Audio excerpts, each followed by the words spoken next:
옛날 이야기 K랩, 구마당 2, 아바이 게세르 3부, 아바이 게세르와 용왕의 딸.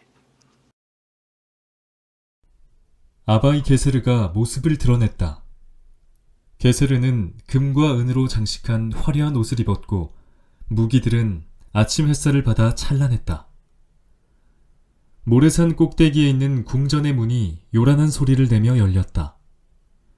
그리고 하늘에서 신비한 밤색 천마가 지상의 세계로 내려왔다. 하늘과 땅의 심판자가 하늘 세계에서 타고 다니던 말이었다.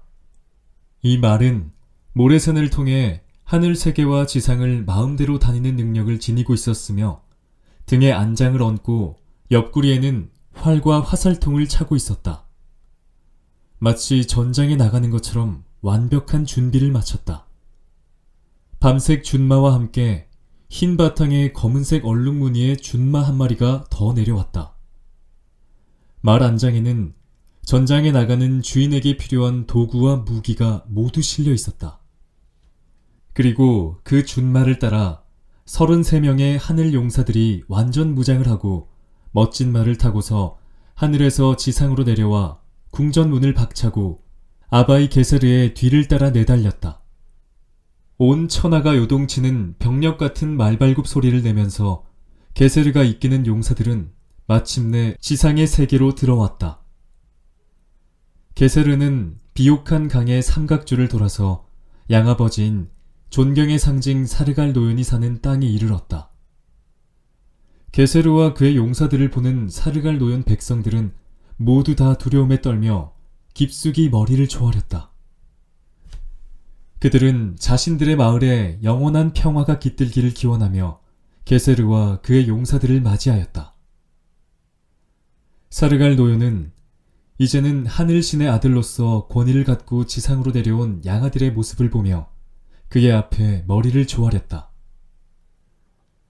게세르는 사르갈 노연을 아버지로 예우했고 자신을 전과 같이 아들로 여겨주도록 당부했다. 그리고 그는 아들의 자세로 사르갈 노연을 모셨다. 마을에서는 황금북을 두드려 북쪽에 있는 사람들을 부르고 순은으로 만든 북을 두드려 남쪽에서 유목하는 사람들을 불러들여 사흘 밤낮 잔치가 벌어졌다. 그 후 사람들은 그를 아바이 게세르라고 불렀다. 얼마의 시간이 지나고 언제 가뭄이 있었냐는 듯 초원이 고향 삼각주를 다 뒤덮고 말들이 평화롭게 자라는 것을 본 게세르는 존경의 상징 사르갈 노연에게 말씀을 드렸다. 아버지, 저는 집에서 기른 가축을 먹는데 지쳤습니다. 게다가 우리 핫한 땅에는 완전한 평화가 찾아왔습니다. 그리고 하늘에서 데려온 용사들을 목동으로 안주할 게 아니라 훈련을 시킬 시기도 된지라 이제 먼 곳으로 사냥 여행을 한번 나가보겠습니다.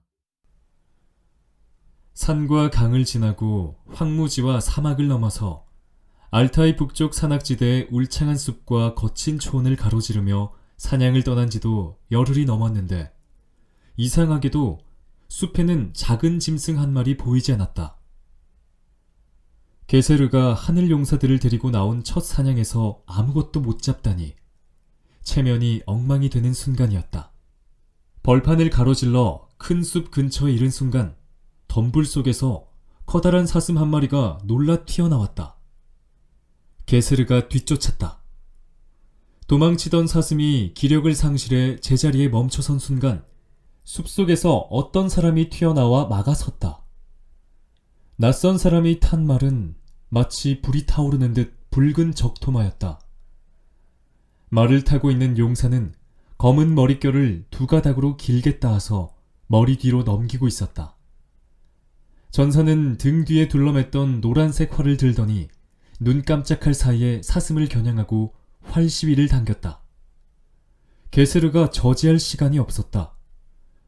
그리고 그는 재빨리 말을 몰아 일격에 쓰러진 사슴을 소나귀에 쥐고는 달아났다.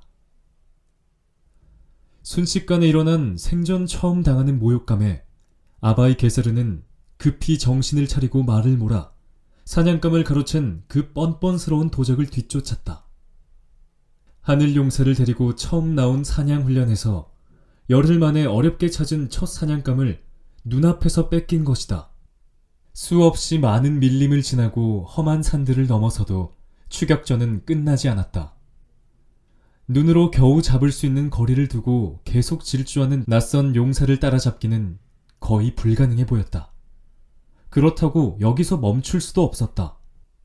아바이 게세르는 최후의 수단으로 주머니에서 악천후를 불러오는 마법의 돌을 꺼내 주문을 걸었다. 주문을 외자 갑자기 사방이 칠흑과 같은 어둠으로 둘러싸이고 천둥과 번개가 치며 사흘밤 사흘낮 동안 쉬지 않고 폭우가 쏟아졌다. 그러나 악천후도 전혀 도움이 되지 못했다. 쫓고 쫓기는 각축이 얼마나 지속되었는지 모른다.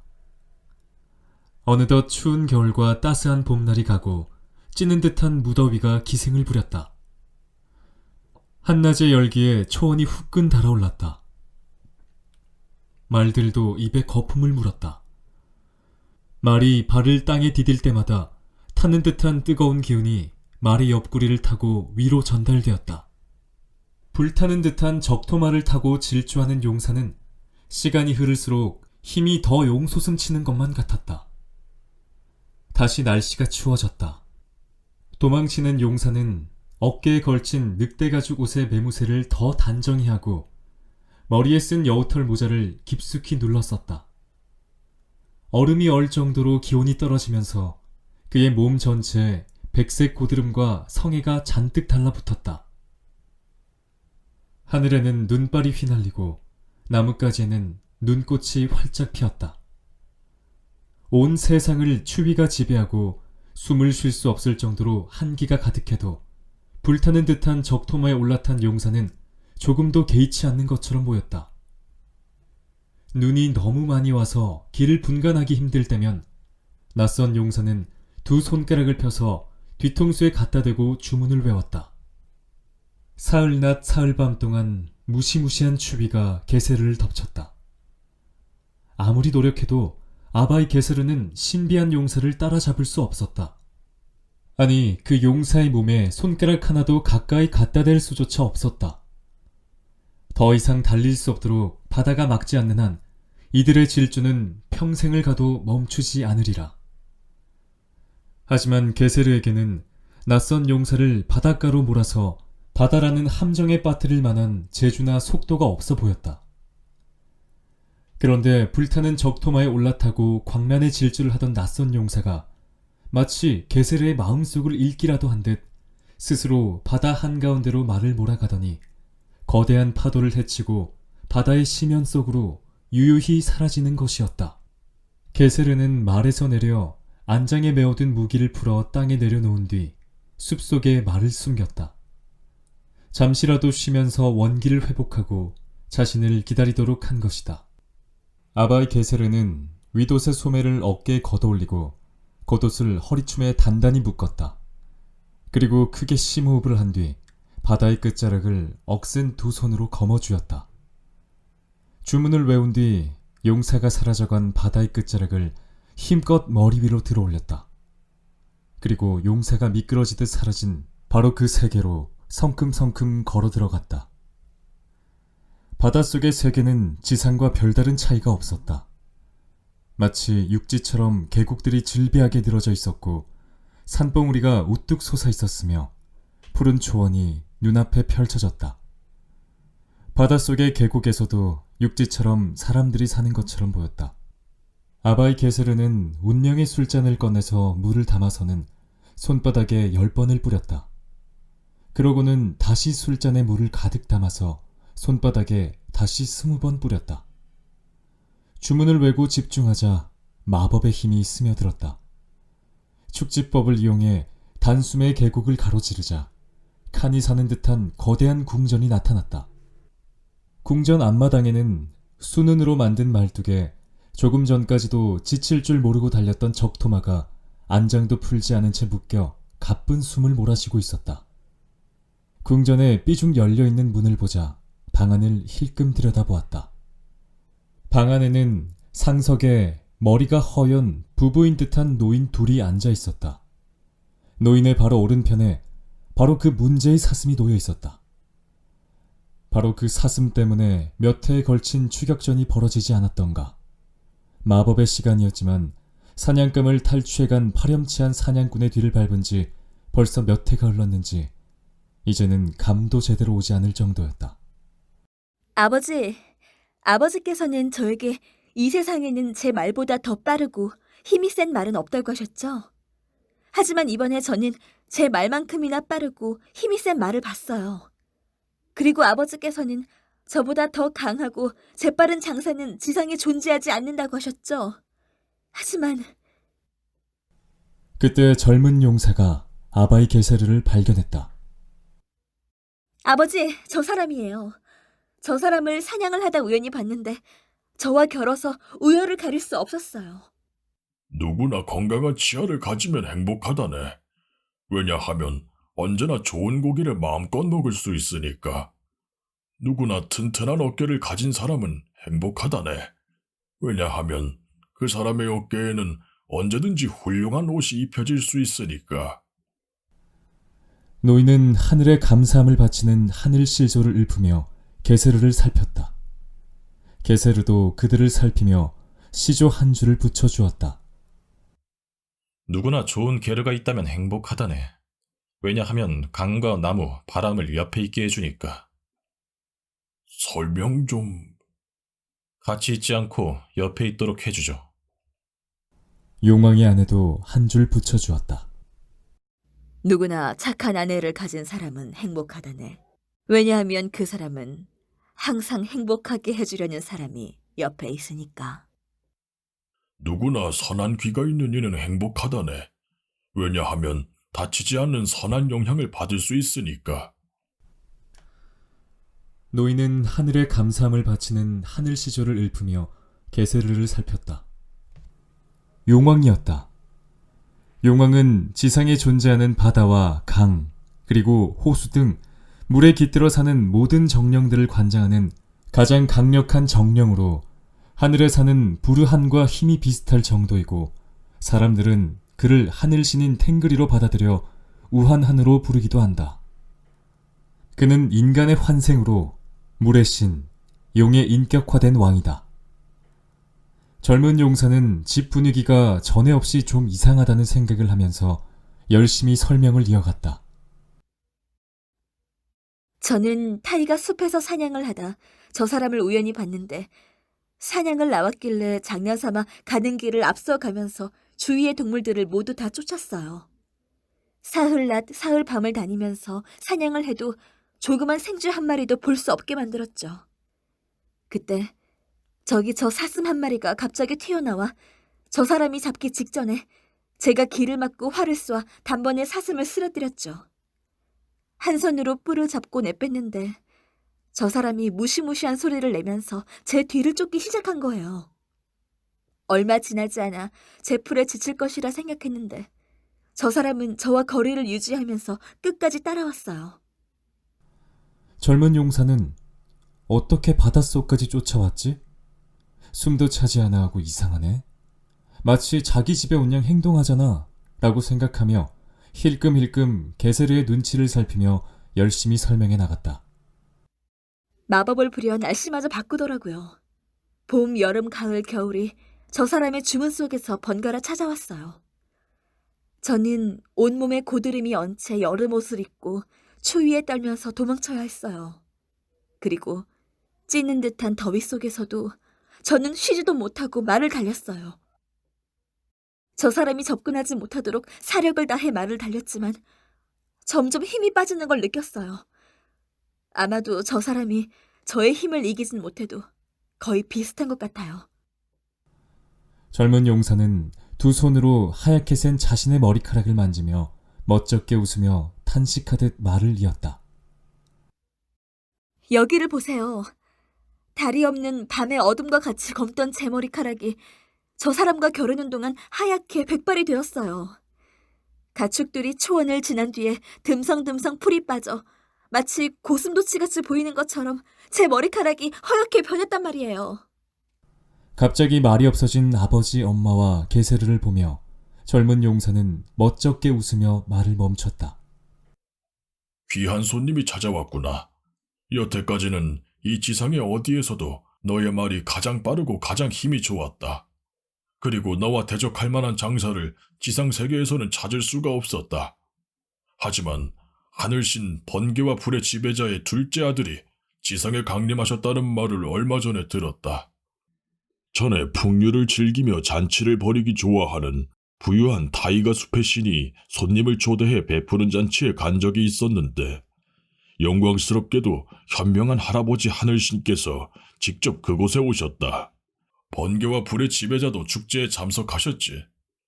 부유한 타이가 숲의 신의 넓은 초원에서 말달리기 시합을 했는데 하늘신 번개와 불의 지배자의 밤색 말을 타고 출전한 그의 둘째 아들인 하늘과 땅의 심판자가 가장 빨랐다. 용왕은 하늘과 땅의 심판자의 어깨를 다독거렸고 부인은 그의 손을 만져주었다. 하늘신들은 지상의 정령인 나와 부유한 타이가 숲의 신을 가까운 친척처럼 대해주셨다. 우리는 은으로 만든 곰방대에 하늘의 향기가 나는 향초를 넣어 곰방대를 돌려가며 피우며 씨를 읊조렸지. 누구나 건강한 치아를 가지면 행복하다네. 왜냐하면 언제나 좋은 고기를 마음껏 먹을 수 있으니까. 그러면 다른 하늘신이 또 읊조렸지. 누구나 튼튼한 어깨를 가진 사람은 행복하다네. 왜냐하면 그 사람의 어깨에는 언제나 훌륭한 옷이 입혀질 수 있으니까. 그리고 우리는 헤어지기 전에 지상 최고의 전사인 용왕의 딸과 하늘 세계를 떠나 지상으로 내려오는 운명을 가진 하늘과 땅의 심판자를 결혼시키기로 약속했다. 용왕의 딸은 깜짝 놀라 소리쳤다. 뭐라고요? 우리의 약속은 현명한 할아버지 하늘신께서 보증을 해주기로 했다. 하늘신은 돌아가서 운명의 책에 기록하고 우리의 지구하신 하느님, 영원한 푸른 하늘님에게도 보고하기로 약속했다. 번개와 불의 지배자의 둘째 아들은 하늘신들 세계에서도 찾아보기 힘든 용맹한 무사다. 동쪽 하늘 진영에 속한 사악한 하늘신을 혼자서 물리쳤고 그의 용맹에 감탄한 하늘신들이 그에게 아주 힘센 해결사라는 별칭을 붙여주지 않았더냐. 하늘 세계에서 이름을 떨친 아주 힘센 해결사는 지상의 인간들에게도 너무나 잘 알려진 존재이다. 아마 너도 아주 힘센 해결사라는 이름을 어려서부터 들어 잘 알고 있을 것이다. 투정하는 아이들도 아주 힘센 해결사라는 말을 들으면 울음을 멈추고 눈을 초롱초롱하게 뜨고는 무용담을 계속 이야기해달라고 조르지 않더냐. 하늘세계의 전쟁에 패한 동쪽 하늘 진영의 탱그리들이 지상으로 내려와 다양한 정령들과 마법사들로 변신해서 살면서 지상에 온갖 종류의 고통을 주었다. 급기야는 역사상 유래를 찾기 어려운 대기근이 발생하지 않았더냐. 가축은커녕 사람들이 마실 물조차 없는 가뭄이 계속되어 모두 다 죽게 되었을 때 바로 우리 아주 힘센 해결사가 자원해서 지상으로 내려왔다. 그렇게 해서 알타이 산악지대 삼형제 칸의 아들로 지상의 모습을 드러낸 것이다. 아주 힘센 해결사는 지상에서 사람들을 괴롭혀온 사악한 존재들을 설득하거나 힘으로 정복해서 원래의 자리로 돌려보내고 있다. 적을 무참히 살해하는 것이 아니라 가능하면 설득해서 하늘의 신과 인간들 사이에 조화와 평화를 복원하고 지상에 가득한 죽음의 공포, 질병의 공포, 전쟁의 공포, 불신의 공포를 극복하는 것이 아주 힘센 해결사의 사명이란다. 자, 이제 내 눈으로 보거라. 우리 집에 오신 손님이 누구이신지 말이다. 내가 사냥을 방해하고 우연히 사냥감을 가로챈 그분이 누구이신지를 말이다. 나는 오래전부터 아바이 게세르가 우리 집으로 올 것이라고 믿고 있었다. 드디어 오늘 우리 집에 아바이 게세르를 내가 손님으로 데리고 오신 것이다.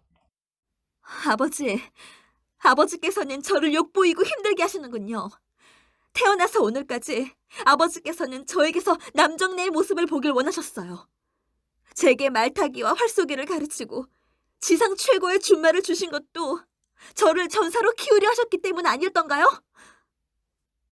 저는 여자가 아니랍니다. 저는 남자와 결혼해 아이를 낳는 운명을 가진 그런 여자가 아니란 말이에요. 오늘 저를 여자로 하시고 오래전 약속된 거라고 운명의 책에도 저와 아바이 게세르가 결혼할 거라 했지만 이 모두는 무효예요. 저의 인생은 누구에게 의지하지 않고 제가 개척하고 꾸려갈 거예요. 저는 누가 뭐라고 해도 지상 최고의 무사예요. 저의 삶을 수동적으로 남자에게 맡길 순 없어요. 계속해서 저에게 시집가라 하시면 전 저 산으로 올라가 튼튼한 나뭇가지에 동아줄을 묶어 목을 넣을 거예요. 저는 다른 사람의 운명에 맞춰 살고 싶은 마음이 추호도 없어요. 용왕의 딸은 두 눈에 눈물을 가득 담고서 소리쳤다. 아버지가 아무런 대답을 하지 않자 자리에서 벌떡 일어나 옆에 놓인 밧줄을 들고 집에서 뛰쳐나갔다. 용왕의 저택을 빠져나간 용왕의 딸이 밧줄을 나무 위에 걸고 목을 밧줄에 넣으려는 순간 아바이 게스르의 무쇠 같은 두 팔이 용왕의 딸을 꼭 껴안았다. 그녀는 젖먹던 힘까지 동원해서 아바이 게스르의 품에서 벗어나려 했지만 허사였다. 아바이 게스르는 자신의 신부를 땅에 내려놓고 두 손을 잡았다. 용왕의 딸은 이것이 마지막 기회라고 생각하고 온 힘을 다해 아바이 게스르의 손을 뿌리치려고 했다. 말을 타기라도 할라치면 어떤 용사보다도 더 용맹한 그녀는 하늘을 향해 뛰어오르며 아바이 게스르에게서 벗어나려 했지만 바위와 같은 두 손은 전혀 열리지 않았다. 아바이 게스르는 부드러운 음성으로 말했다. 멀리서 오랜 시간 당신의 뒤를 쫓아온 가련한 용사에게 물 한 모금 주실 수 없겠습니까? 용사의 타는 듯한 목을 축일 달콤한 생수 한 모금을 주실 수는 없겠습니까? 먼 곳에서 태어나 낯선 타국에까지 오게 된 이방인의 여정을 달래줄 크무스 한 잔, 용사의 타는 듯한 목을 축이고 허기진 속을 달래줄 신선한 크무스 한 잔을 주실 수는 없겠습니까? 용왕의 딸은 장성할 때까지 집안일을 단 한 번도 해본 적이 없었지만 어떤 여인네들보다도 더 일을 깔끔하게 잘했고 아주 빠르게 음식을 만들어서 정성스럽게 상 위에 올렸다. 용왕의 딸 부모들조차도 병정놀이만 즐기던 딸에게 이런 재주가 있었는지 의아해할 정도였다. 아바이 게스르는 이전의 코올리게가 아니었다. 출중하고 늠름하며 단정하게 옷을 입은 용모도 깨끗한 청년이었다.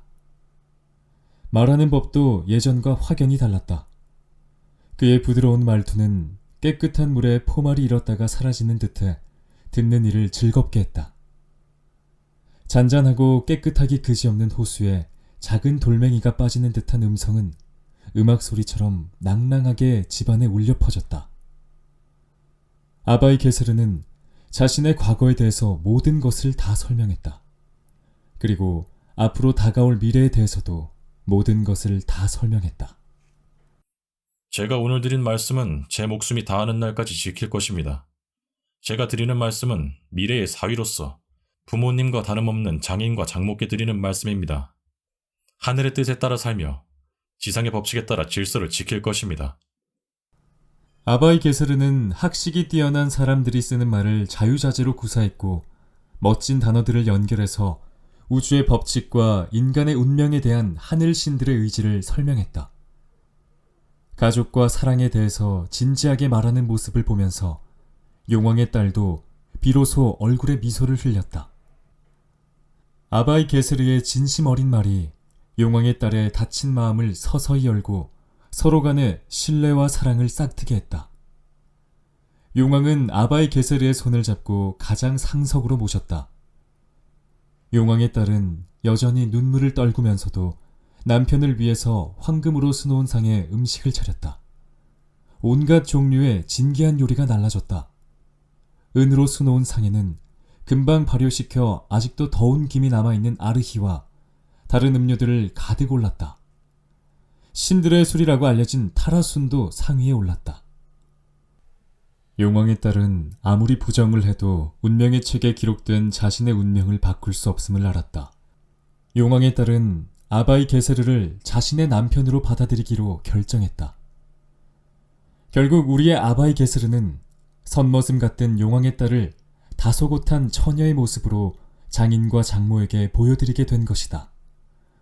이렇게 해서 하늘의 아들과 물의 딸이 만나 우리의 아바이 게스르는 세 번째 아내이자 평생의 반려자를 얻게 되었다. 그대가 우리에게 말한 것은 이미 하늘 신들을 만나서 알고 있었소. 그리고 그대가 설명한 용사의 자세는 합당한 것이라 생각되오. 나는 오늘 그대와 같은 훌륭한 젊은이를 만날 수 있어 너무나 행복하오. 우리의 만남을 헛되지 않게 하기 위해서 그리고 이 이른 새벽에 느닷없이 만나게 된 인연을 앞으로도 영원히 이어가기 위해서 그들을 나의 사위로 삼고 싶소. 바로 이 순간 내 딸과 결혼식을 올리고 그들을 나의 혈족으로 받아들이고 싶소. 아바이 게세르는 머리가 허옇게 새고 이미 나이가 들어 얼굴이 쭈글쭈글하게 된 용왕에게 마음에서 우러난 감사를 드렸다. 하늘신들이 가르쳐준 대로 장인과 장모에게 인사를 드렸고 다시 지상의 지배자들인 칸이 하는 방식대로 장인과 장모에게 정중하게 인사를 올렸다. 용왕은 아내와 결혼식 준비를 상의한 뒤 곧바로 결혼식을 올렸다. 하늘에 있는 운명의 책에 기록된 바대로 하늘의 아들과 물의 딸이 부부가 되었다. 서쪽 하늘신의 아들과 동쪽 물의 신 딸이 만난 것이다. 아바이 게세르는 부랴트 풍속에 따라 신부의 집에서 살면서 신부 가족의 일을 도우며 아무데도 가지 않고 처갓집에 3년 동안 머물러 살았다. 부부의 연을 맺은 뒤 10달이 지나자 용왕의 딸은 달덩이 같은 여자아이를 낳았다. 아이는 부모의 사랑을 듬뿍 받으며 자라났고 이곳저곳을 뛰어다니며 건강한 아이로 성장했다. 행복한 시간이 꿈결같이 지난 후 아바이 게세르는 커다란 말에 정강이를 삶아서 딸아이에게 주며 일렀다. 얘야, 지금 할아버지와 할머니에게 이 뼈를 가져가 보여드리며 아빠가 시키는 대로 말씀을 올리거라. 그 전에 뼈를 들고 가면서 문턱에 걸려 넘어진 것처럼 넘어져서 크게 울거라. 할아버지 할머니가 다가오면 이렇게 울먹이며 말해야 한다. 할아버지, 할머니, 다른 나라에서 온 사람이 타지에 오래 머물 순 없습니다. 커다란 뼈를 작은 솥에 넣고 삶을 수 없는 것과 같은 이치랍니다. 라고 말이다. 아이는 아빠가 가르쳐준 대로 할아버지, 할머니에게 갔다. 하지만 정강이 뼈가 너무 커서 어린아이에게는 버거웠던지 문턱을 넘으면서 실제로 다리가 걸려 넘어지고 말았다. 커다란 뼈가 아이를 다시 한번 때리자 아이는 자지러지게 울며 말했다. 이 뼈가 너무 커. 내 몸이 다 부서지겠어. 할머니는 손녀를 두 손으로 자상하게 감싸 안으며 말했다. 그래, 이제 되었다. 울음을 그치거라. 고향으로 가고 싶은 게로구나. 이제 곧 가족과 함께 고향 나라로 가게 된단다. 할아버지는 손녀를 받아 안으며 말했다. 얘야, 엄마 아빠에게 말씀드리렴.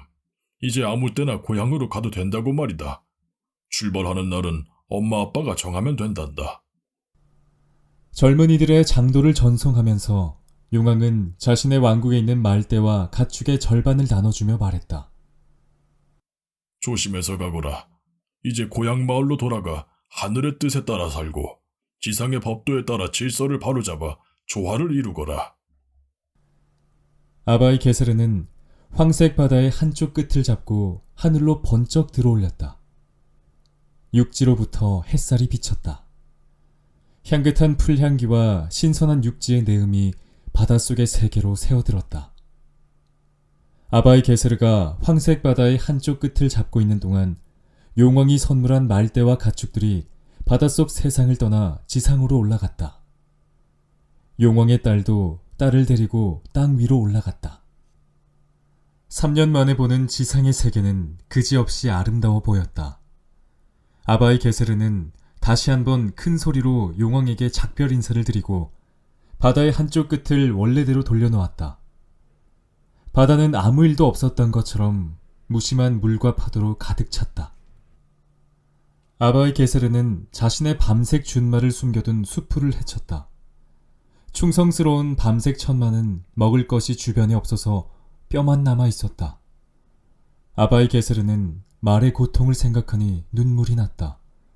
아사 직전의 말을 정성스레 씻겨주고 마음껏 초원의 풀을 뜯어먹도록 해주었다. 밤색 말은 급속도로 회복되어 과거의 자태를 회복했다. 아바이 게세르는 말에 올라타 끝도 보이지 않는 말대와 가축대를 이끌고 영원한 바다, 청색 바다로 가는 좁고 기다란 오솔길과 계곡을 지나 고향 마을로 향했다. 마을 입구에 다다르자 존경의 상징 사르갈 노여는 이전보다 더 늠름해진 아바이 게세르와 게세르의 아내, 그리고 손주 딸아이까지 오고 있다는 소식에 맨발로 나와 맞이했다. 존경의 상징 사르갈 노여는 황금으로 만든 북을 두드려 북쪽에 있는 사람들을 불렀다. 그리고 수는으로 만든 북을 두드려 남쪽으로부터 사람들을 불러 모아 지상에서 가장 성대한 잔치를 열어 결혼식을 진행했다. 용왕에 따른 수백 년간 이어져 내려온 전통에 따라 고기와 기름 덩어리를 부엌의 아궁이에 던져놓고 화덕과 장작들 위에 물을 조금씩 뿌렸다. 그리고 혼잣말로 주문을 외운 뒤 부싯돌로 불씨를 만들어 아궁이에 모닥불을 피웠다. 냉기가 돌던 부엌에서 화기가 오른 부엌에 모인 아낙네들은 행복한 미소로 안살림을 책임질 며느리를 반겨주었다. 용모가 빼어난 3명의 아내들을 위해 아바이 게세르는 궁전 세체를 청색바다로 흘러들어가는 핫한 강변 상류, 중류, 하류에 각각 지었다. 궁전은 안주인의 개성에 따라 독특한 형식으로 형용할 수 없을 만큼 아름답게 지었다. 그리고 그 주변에 각각의 말대와 가축을 풀어놓았다. 그야말로 하늘과 초원, 그리고 말들과 가축이 어우러진 세계의 궁전은 뭐 하나 부족한 것 없이 그림과 같이 한가롭고 풍족해 보였다. 상류 가장 높은 곳에 지은 궁전은 첫 번째 맞은 안에 달처럼 차가운 아름다운 여인이, 핫한 강이 굽이치는 중류에는 아름다운 출산의 신이, 하류 삼각주에는 자기 주장이 강한 여장부, 용왕의 딸이 있어서 아바이 게세르는 식사나 잠자리를 옮겨 다녀야 했다. 33명의 하늘 용사들은 모두 하늘신의 아들들로, 특히나 눈과 비를 관장하는 백색 하늘신의 명령으로 게세르 무사단의 지휘관을 맡은 얼굴 검은 힘센 장사와 용기와 지략을 겸비한 눈처럼 흰 안장의 장수, 그의 시위를 떠난 화살은 관역을 놓친 적이 없고 그의 손끝을 빠져나간 창은 적의 심장을 비켜간 적이 없다는 궁술과 창술의 달인 대담한 용사, 재빠르고 영리한 용사, 전쟁터에서 부상당한 용사들 치료 능력이 있는 질병 상처 치료 제약사, 엄지손가락만큼 밖에 안 되는 등치이나 한번 고함을 지르면 온 세상을 쩌렁쩌렁 울려 적을 거의 초죽음으로 만들고, 2번 사자후를 지르면 적들은 아예 목숨을 잃고, 3번 큰 소리를 내면 목숨을 잃고 초원에 널브러진 적의 시체가 갈기갈기 찢어져 버린다는 착하고 달콤한 남성 등이 있었다. 싸움에 직접 참여하면서도 필요한 물품을 만드는 용사들이 또 있다. 하늘 세계의 탱그리들은 자연 환경을 지배하는 몇몇을 빼고는 대부분 선진 기술을 가진 기술자들이었다. 대패를 다루며 집을 짓는 용사, 철물을 부리며 무기와 필수품을 만드는 대장장이 용사, 석축을 쌓고 돌을 다듬는 용사, 건축을 설계하는 용사 등 일상생활과 전쟁에 요긴한 물품들을 모두 다 저들의 손을 거쳐 생산된다. 이들 장인들은 사냥이나 전투에서만 재능을 발휘하는 것이 아니라 궁전을 짓고 일상용품을 만드는 데 있어서도 빠르고 섬세했다. 아바이 게세르의 33명의 하늘 용사들은 지상에서 대적할 자를 찾기 힘들 정도로 출중한 무력을 자랑했다. 잘 정비된 병기로 무장한 일당백의 용사들은 언제 어디서든 싸울 준비가 되어 있었다. 얼마나 많은 해가 지났는지 모른다. 겉으로 보기에는 평화로운 시기가 계속되었다. 그러나 아바이 게세르는 지상에서 자신이 이루어야 할 필연적 사명에 대해 명상하고 있었다. 지상에서 삶을 지속해야 하는 인간들의 고통을 줄여주고 인간들의 삶을 위협하는 사악한 마법사들을 물리치는 것이 임무이거늘, 이곳 알타이 산악지대의 가뭄과 질병을 해결한 이후로는 그들이 어디에 숨었는지 짐작조차 할 수 없었다.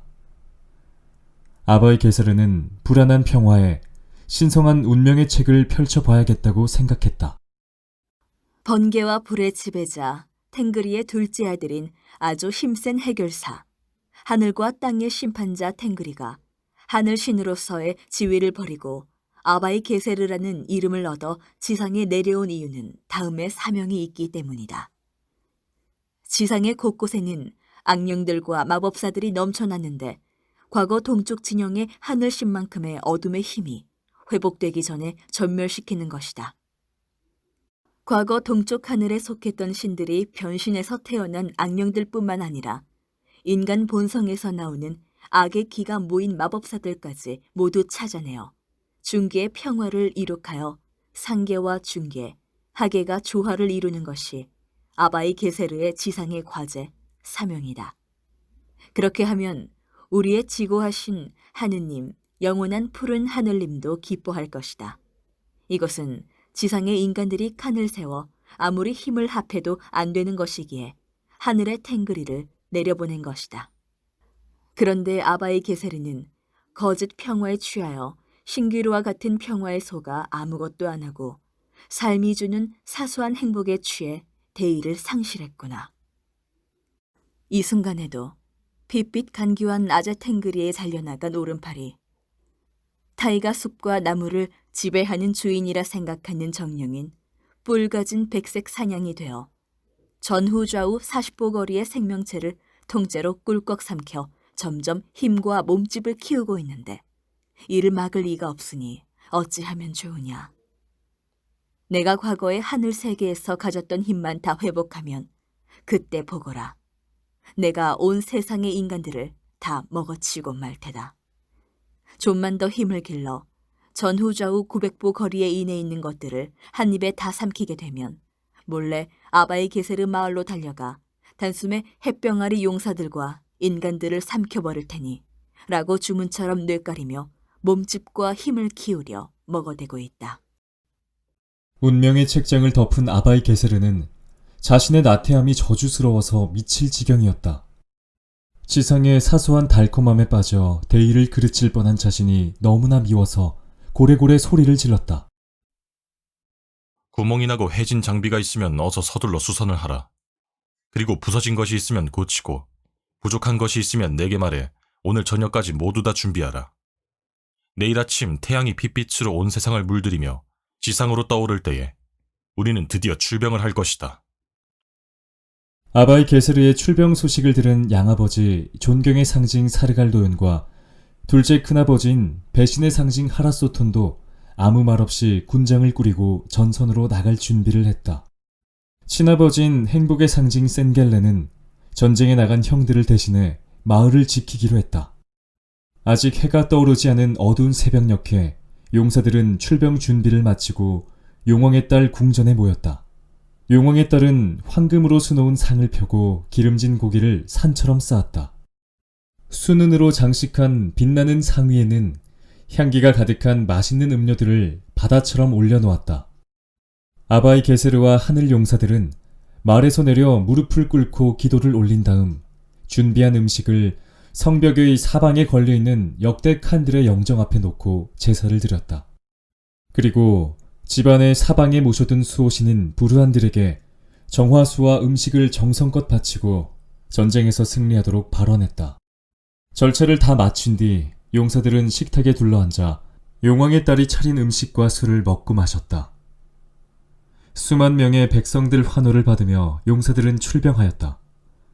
험한 길과 거친 언덕을 지나 사나운 파도가 일렁이는 강을 건넜다. 아무리 구불구불하고 위험천만한 길일지라도 용사들은 두려워하지 않고 앞으로 나아갔다. 드디어 시베리아에서 가장 높은 흰색의 정상 산의 새 봉우리가 용사들의 시야에 들어왔다. 용사들은 새 봉우리 가운데 남쪽 능선을 택해 접근했다. 산봉우리가 점점 선명해지면서 처참하고 황폐한 모습을 목격할 수 있었다. 그곳은 보통의 산이 아니었다. 마치 불에 타서 아무것도 남지 않은 것처럼 푸른 그 흔적을 찾을 수 없었고 변변한 나무 등걸 하나조차도 발견할 수 없었다. 생명이라고는 찾을 수 없는 완전한 황야였다. 서쪽 봉우리로 가보았지만 그곳 역시 마찬가지였다. 산자락이 온통 헐벗어 있었다. 북쪽 봉우리도 풀 한 폭이 나무 한 그루가 없었다. 새 봉우리의 한가운데에 숲의 주인으로 자처하는 뿔가진 백색 사냥이 커질 대로 커진 거대한 몸뚱아리의 아가리를 쩍 벌리고 누운 채 멀리서 벌벌 떨고 있는 나무들을 장난치듯 한 그루씩 빨아당겨 꿀꺽꿀꺽 삼키고 있었다. 용사들은 산만큼이나 큰 뿔가진 백색 사냥의 움직임을 살피면서 조심스럽게 괴물에게 가까이 다가갔다. 그런데 마치 태양이 떠오르다 금방 사라진 듯, 달이 떠오르다 금방 사라진 듯 숲속 주인이라 자처하는 사악한 영혼을 가진 정령은 산처럼 거대한 몸통을 조금만 움직였는데도 태양과 달이 뜨지 못하게 막고 있을 정도로 컸다. 순간 뿔가진 백색 사냥은 타이가 숲을 통째로 삼키면서 엄청난 회오리 바람을 일으켰다. 하늘 용사들은 한치도 앞으로 나아가지 못했다. 용사들은 넘어지지 않으려고, 아니 날아가지 않으려고 창을 땅에 박고 안간 힘을 써야 했다. 용사들의 주위로 모든 물체들이 휴지 조각처럼 날아가고 있었다. 다행히 아바이 게세르는 회오리 바람의 공격에서 몸을 피했다. 그리고 말머리를 오른쪽으로 돌려 말의 옆구리를 가죽 채찍으로 내리치자 말은 순식간에 뿔가진 백색 사냥 몸통 근처로 돌진했다. 게세르가 80마리의 독사가 내뱉는 쉬 하는 무시무시한 도끼 어린 소리와 1000마리 용들이 포효하는 소리를 모아서 천하를 진동하는 사자후를 질러댔다. 숲의 주인을 자처하던 뿔가진 백색 사냥은 하늘 용사들을 회오리 바람으로 괴롭히며 상황을 즐기다가 갑작스런 함성 공격을 받고는 혼비백산해져서는 도망치기 시작했다. 이 틈을 놓치지 않고 게세르는 온 힘을 다해 괴물의 어마어마하게 큰 입속으로 뛰어들었다. 그런데 그만 등에 맨 활의 시비가 뿔가진 백색 사냥의 톱니 같은 이빨에 걸려 괴물의 이빨 사이에서 엉덩방아를 찌으며 주저앉았다. 함정에 빠졌다고 생각하는 순간 아바이 게세르는 오히려 이번이 기회다 싶게 괴물이 자신을 짓이기지 못하도록 검은 마법창을 윗니와 아랫니 사이에 찔러 넣어 고정시켰다. 그리고 바닥을 알 수 없는 깊고 깊은, 끝을 알 수 없는 탐욕스러운 괴물의 목구멍 쪽으로 조금씩 나아갔다. 목젖을 단칼에 베어버리고 눈앞을 가로막는 장애물들을 닥치는 대로 모두 잘라버렸다. 사악한 괴물의 촉수가 온몸을 감싸 뼈가 으스러지지 않도록 촉수를 조심하면서 목구멍을 천천히 베어 길을 만들어 나갔다. 뿔가진 백색 사냥이 고통을 참지 못하고 어찌할 줄 몰라 하며 괴성을 지르며 발버둥치다 그만 괴물의 입에 괴어놓았던 검은 마법창이 빠져 땅으로 굴러떨어졌다. 아바이 게스르의 영웅다운 전투 장면을 목격한 하늘 용사들은 모두 사기가 충전했다. 무시무시한 혈투를 보면서 큰아버지들도 깜짝 놀라 입을 다물 수 없었다. 용사들 가운데서 누군가가 소리쳤다. 만약 우리가 져서 죽는 것으로 운명이 정해져 있다면 나는 아바이 게세르 옆에서 함께 숨지고 싶소. 만약 승리가 우리의 운명이라면 나는 아바이 게세르와 함께 싸워 그와 승리의 기쁨을 같이 누리고 싶소. 이제 후퇴는 없다. 회오리 바람도 잦아들었으니 자, 나아갑시다. 게세르 무사단의 지휘관 임무를 맡고 있는 얼굴 검은 힘센 장사가 제일 먼저 괴물의 겨드랑이 밑으로 파고 들어갔다. 그는 황금 보검을 휘둘러 괴물의 겨드랑이에 두드러진 핏줄 18개를 모두 잘라냈다. 존경의 상징 사르갈 노연이 괴물의 심장 부위로 뛰어올라 괴물 이빨 사이에 있다가 떨어져 나온 검은 마법창을 잡아 뿔가진 백색 사냥의 심장을 찔렀다. 연이어 모든 하늘 용사들이 각자의 무기로 괴물을 찔러댔다. 하지만 배신의 상징 하라소토는 팔짱을 끼고 뒤에 서서 냉소적인 웃음을 흘리며 용사들을 말렸다. 이것들 보시오. 게세르의 검은 마법창도 땅에 떨어졌고 벌써 우리 게세르를 씹어 삼켰는데 우리끼리 뭘 하겠소? 우리는 곧 개죽음을 당하고 말 거요. 그러니 아직 사지 멀쩡할 때 집으로 돌아갑시다. 목숨만이라도 부지하고 갈 수 있을 때 가야지. 살아서 돌아갈 수만 있다면 이보다 더 큰 행운이 어딨겠소.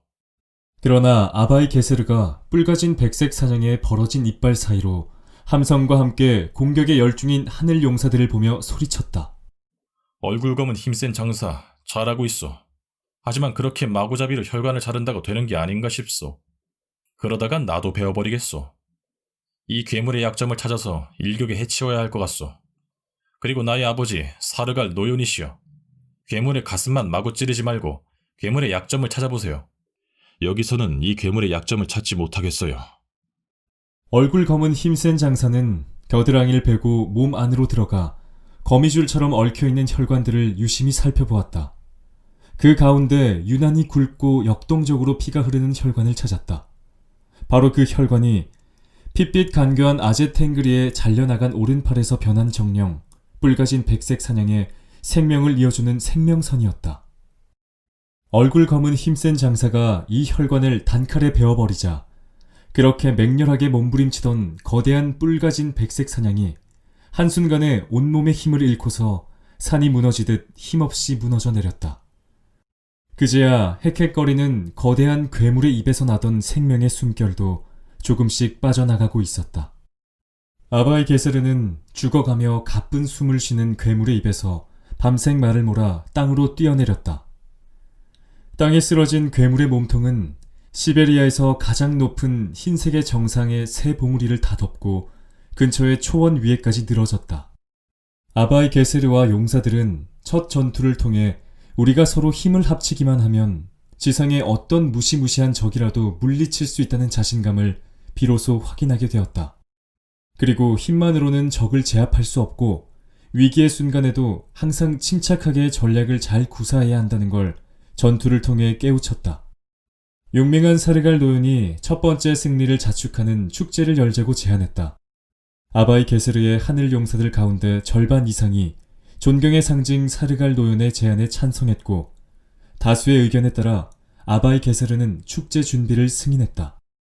전투 당시에 배신의 상징 하라소토는 뿔가진 백색 사냥의 입에서 검은 마법창이 빠져나와 땅에 떨어지는 것을 목격하게 되자 기겁을 해서는 도망쳤다. 두 명의 전령이 배신의 상징 하라소톤을 찾아내어 함께 축제를 즐기러 가자고 말했지만 배신의 상징 하라소톤은 이들의 말을 믿을 수 없었다. 자신의 눈으로 괴물의 입에서 창이 떨어지고 시커먼 피가 흐르는 것을 보았기 때문이었다. 배신의 상징 하라소톤은 겁에 질려 비명처럼 소리를 질렀다. 난 안 가. 그곳에 가면 다 죽어. 죽는단 말이야. 뿔가진 백색 사냥이 삼키는 걸 내 눈으로 똑똑히 보았어. 왜 그곳에 간단 말이야? 죽어버린 게세르의 뼈를 가지고 어떻게 산만한 뿔가진 백색 사냥을 이길 수 있겠어? 안 돼. 사르갈 노윤도 다 미쳤어. 죽고 싶으면 너희들이나 가. 나는 목숨이 위태로운 곳으로는 가지 않을 거야.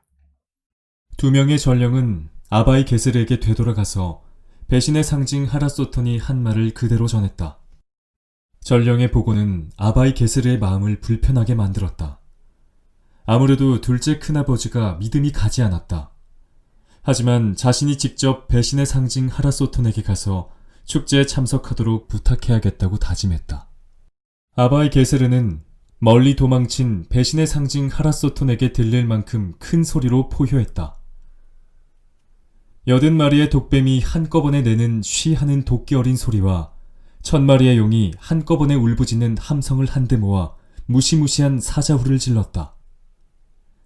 배신의 상징 하라소토는 아바이 게세르의 목소리를 듣고는 온몸을 사시나무처럼 부르르 떨며 두 발이 땅에 달라붙은 것처럼 움직일 수가 없었다. 아바이 게세르는 절반이 넘는 용사들을 배신의 상징 하라소톤에게 보내 자신과 자신의 용사들이 모두 다 건재함을 보이고 그를 반강제로 축제 장소로 데려왔다. 전투에 참여했던 용사들 모두 뿔가진 백색 사냥의 몸통 주위에 빙 둘러섰다. 게세르 일행은 뿔가진 백색 사냥의 몸통을 몇 조각으로 토막을 내고 껍질을 벗겨 누군가는 옷을 지었고 누군가는 다리에서 벗긴 털가죽으로 신발을 만들었다. 머리에서 벗겨낸 가죽으로는 털모자를 만들어 그중 가장 큰 털모자는 아바이 게세르에게 주고 그보다 조금 작은 털모자들은 용사들이 고루 나누어 가졌다. 승리를 자축하는 의식을 마친 아바이 게세르와 하늘 용사 일행들은 전열을 정비해 고향 마을을 향해 출발했다. 고향으로 가는 길은 험했다. 가파른 산을 넘고 파도가 거센 바다 같은 강을 건넜다. 구불구불한 길을 지나 황무지를 넘어 뜨거운 사막과 비바람이 치는 초원을 지나 아바이 게세르와 그의 하늘 용사들은 마침내 고향에 도착했다. 아바이 게세르는 핫한 강의 하류에 자신이 새로 지은 궁전 앞마당에 말을 부리고는 무기들을 한쪽으로 치우고 승리를 축하하는 성대한 잔치를 준비하도록 아내들에게 일렀다. 아바이 게세르는 언덕보다 높게 삶은 고기를 쌓아 올렸고 바다만큼이나 넉넉하게 아르히를 날라왔다. 존경의 상징 사르갈 노연에게서 물려받은 황금북을 쳐서 북쪽 지방에 사는 사람들을 불러 모았고 순은으로 장식된 북을 쳐서 남쪽 지방의 친지들을 불러 모았다. 사람들은 아바이 게세르의 궁전에 모여 사흘 낮과 사흘 밤 동안 먹고 마시고 노래와 춤을 즐기며 잔치를 벌였다.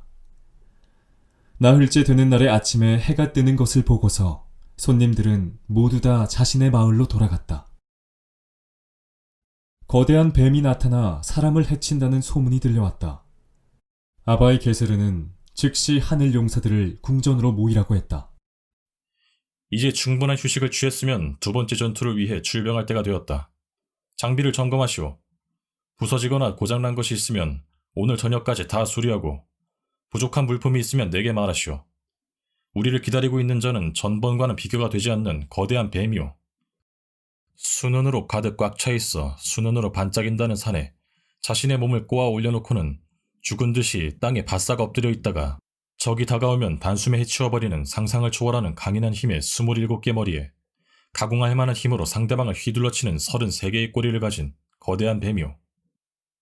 아침 일찍 전투 태세를 완비한 용사들이 게세르의 궁전 앞에 모이자 용사들은 조상 대대로 내려오는 전통에 따라 사방의 성벽에 걸려있는 과거 칸들의 영정 앞에 음식을 차려놓고 엄숙하게 제사를 지냈다. 집안의 사방에 모셔든 부르안들에게 음식을 올려 출병을 보고했다. 그런 다음 모두 식탁에 둘러앉아 산더미처럼 쌓인 고기를 먹고 향기로운 술을 배불리 마셨다.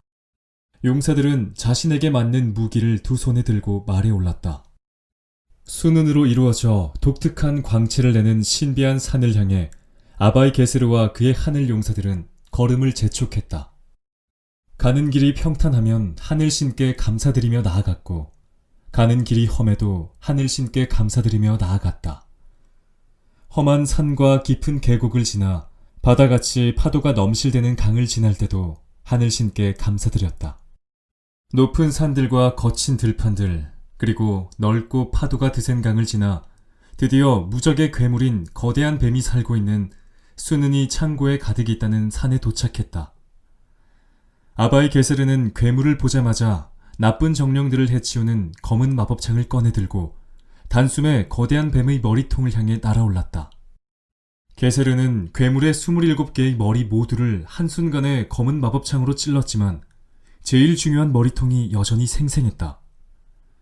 아바이 게세르는 창을 빼서 제일 중요해 보이는 머리통을 다시 겨냥해 눈을 있는 힘껏 깊이 찔렀다.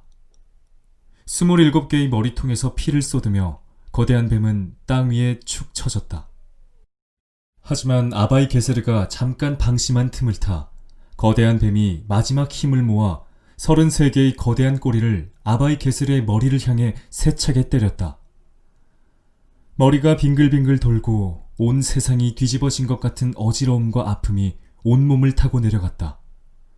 아바이 게세르가 죽지 않은 게 기적이었다. 가까스로 안장을 잡고 말에서 버티는데 거대한 뱀은 여전히 꼬리를 흔들어 위협하는 것이었다. 다행히 거대한 뱀이 저항은 했지만 서서히 힘이 빠지면서 점점 죽어갔다. 패배를 모르던 무시무시한 거대한 뱀이 아바이 게세르의 순간적인 기습 공격으로 지상에서 제거되어 게세르는 두 번째 전투에서 의외로 손쉽게 승리하게 되었다. 타이가숲 한복판 공터에 바싹 마른 자작나무 나뭇가지를 모아서 거대한 모닥불 재단을 만들었다. 그 위에 거대한 뱀을 올려놓고 불을 붙였다. 거대한 뱀의 몸은 뼈와 살이 단 한 점도 남기지 않고 모두 다 재로 변했다. 송진처럼 푸른색이 도는 재는 따뜻한 남풍이 불어와 하늘로 날아갔고 자작나무처럼 회백색이 도는 재는 차가운 북풍이 불어와 하늘로 날아가 버렸다.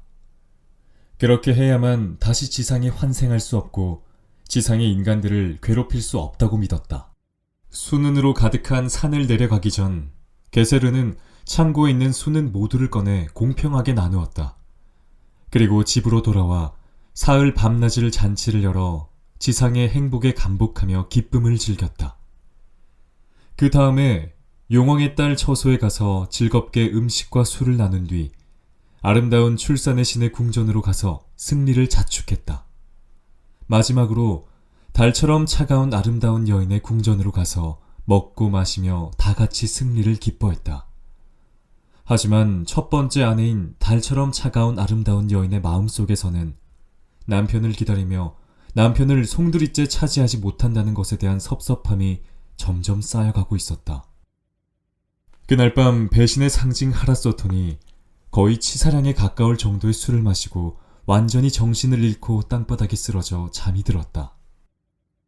달처럼 차가운 아름다운 여인은 나이 드신 어른이 가여워 깨끗한 침대에 흙담비 모피까지 덮어주어 잠자리를 봐주었다. 다른 이들이 모두 집으로 돌아간 아침인데도 아직 술이 덜 깬 상태의 부시시한 머리에 머리를 두 손으로 감싸쥔 채 괴로워했다. 달처럼 차가운 아름다운 여인은 둘째 시아버지의 숙취를 줄여주기 위해 커다란 잔에 가득 담은 깨끗한 술을 한 잔 권해 올렸다. 하지만 한 잔을 걸친 뒤 배신의 상징 하라소토는 다시 만취할 만큼 술을 마셨다. 다리를 비틀거리며 달처럼 차가운 아름다운 여인에게 다가간 그는 우스꽝스러운 말투로 자신의 속마음을 고백했다.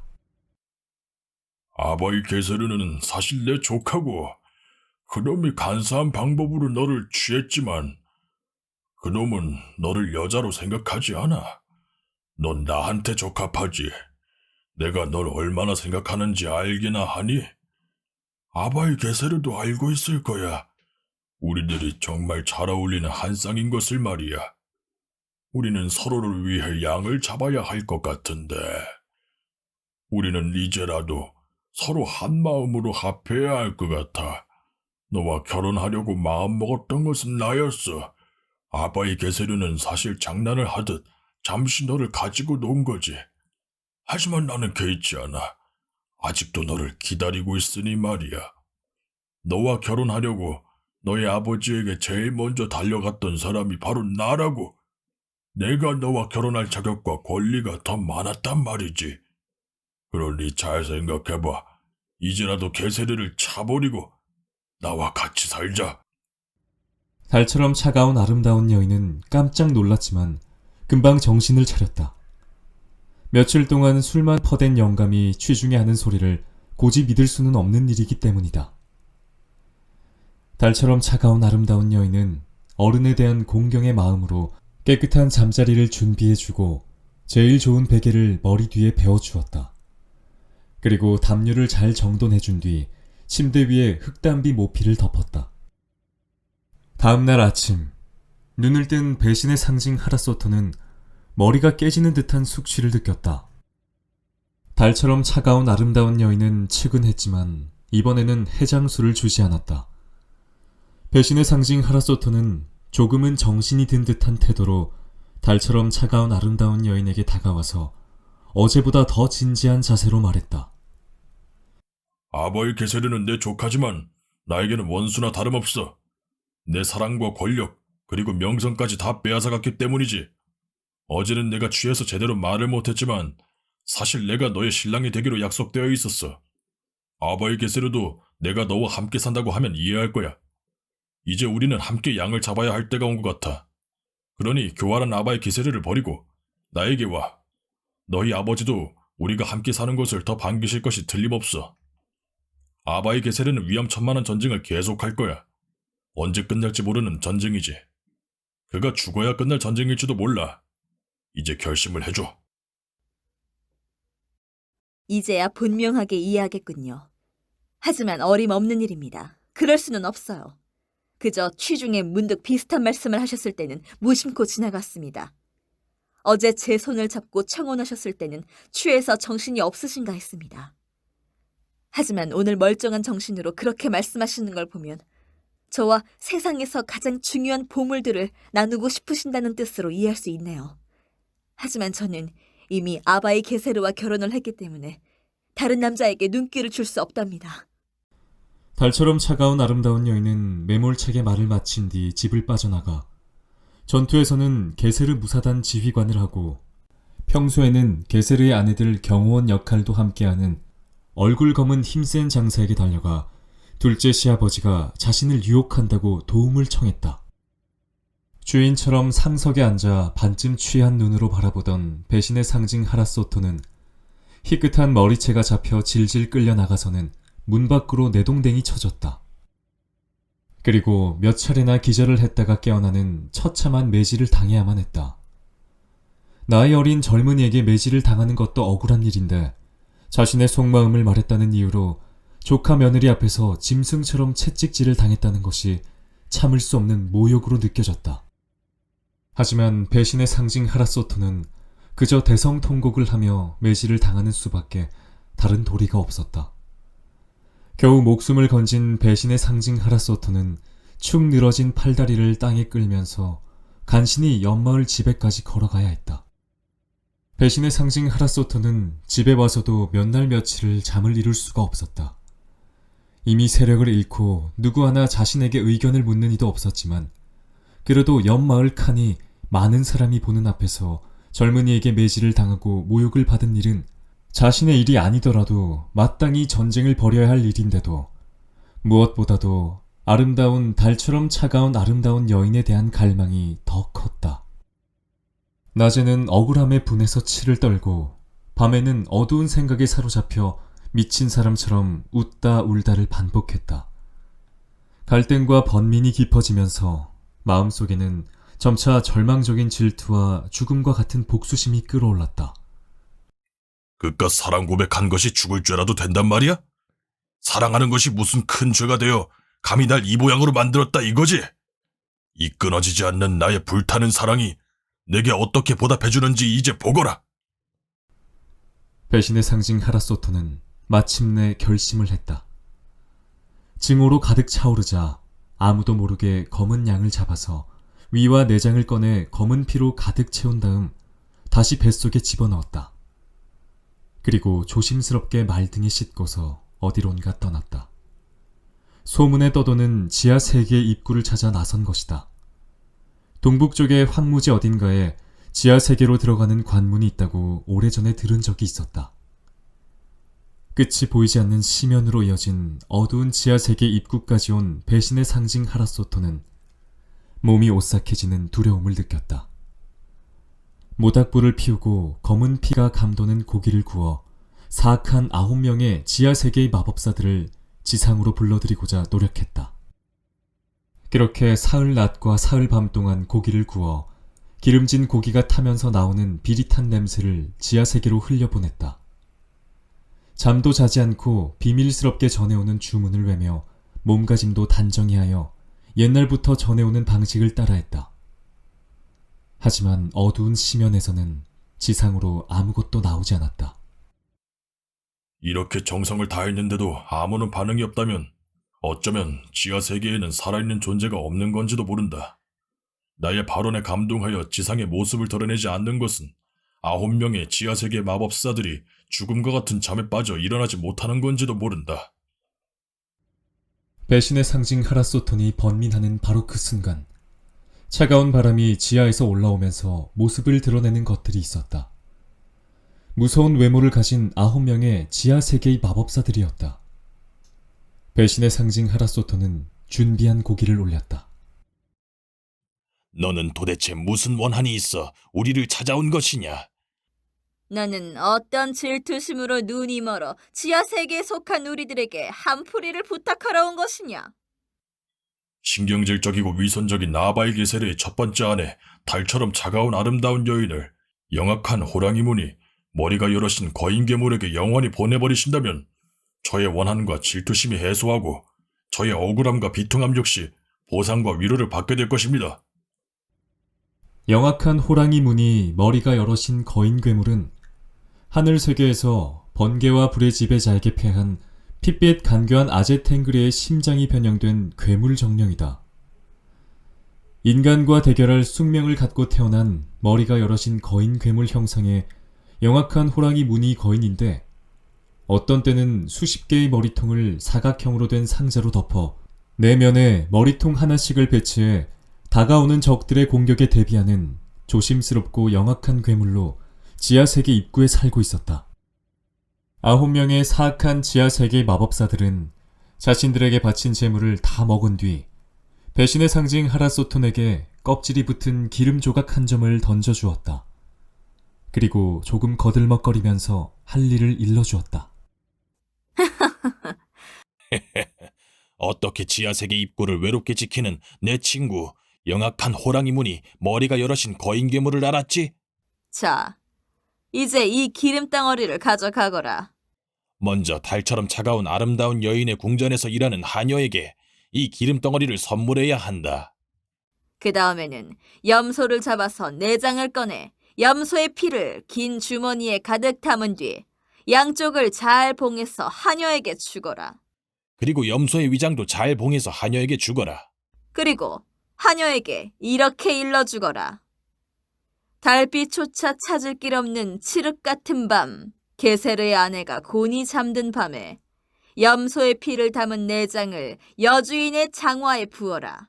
그리고 염소의 위장은 여주인의 앞치마 자락에 서서 걸어 놓아라. 꼭 왼쪽 옷자락에 감싸야 한다. 그리고 아침 일찍 해가 뜨기도 전에 100마리의 송아지를 끌고 젖소들에게 가거라. 그러면 송아지들이 어미의 젖꼭지를 물고 젖을 빨아댈 것이다. 죄송합니다만 그렇게 되면 우리가 먹을 우유가 없어질 텐데요. 그럼 우리가 살아가기가 어렵게 되는데. 네 이놈! 그냥 내가 시키는 대로 하라면 하면 되느니라. 그 광경을 보면서 큰 소리로 통곡하며 울부짖으라고 하녀에게 단단히 이르거라. 송아지들이 우유를 다 먹으면 우리가 먹을 우유가 없는데 어찌할꼬? 라고 단식하며 계속 울라고 하거라. 그래도 달처럼 차가운 아름다운 여인이 침대에서 일어나지 않으면 송아지 숫자를 200으로 늘리고 그래도 일어나지 않으면 300으로 늘리라고 말하거라. 그래도 안 일어나면 일어날 때까지 계속 소리를 지르고 단식하고 울부짖으라 일러라. 그러면 너 스스로 무슨 일이 벌어지는지 보게 될 것이다.